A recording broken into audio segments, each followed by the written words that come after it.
So ஜாதகம் தான் டெஸ்டினியா, ஜாதகம் தான் ஃபேட்டா, என் ஜாதகம் இப்படி இருக்கு அதனால என் லைஃப் இப்படி அவ்வளோதான் அப்படின்னு நான் நினைக்க போகிறீங்க?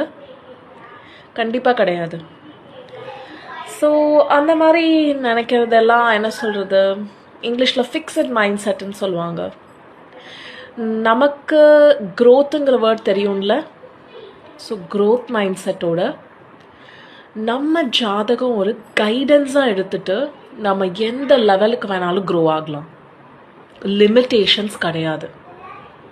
Okay, maybe there'll be directional energy flows. In certain areas energy flow will be easy, in certain areas உங்களுக்கு வந்து எஃபர்ட் தேவைப்படும்.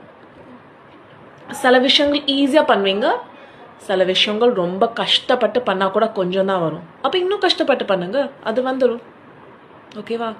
So nothing is impossible. So உங்களையே நீங்கள் லிமிட் பண்ணிக்காதீங்க.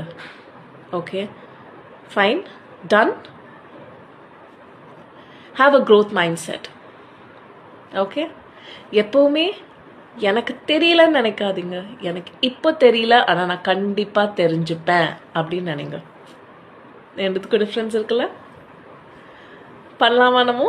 Let's have a growth mind set. அதே மாதிரி யாரு கையும் ஃபேட் இல்லை, நம்ம கையில் மட்டும்தான் நம்ம ஃபேட் இருக்குது. ஆஸ்ட்ராலஜர் கையில் கிடையாது.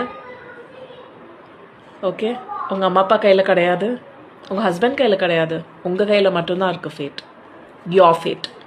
Okay, it consist of free will and your choices and decisions. Simple as that. Okay?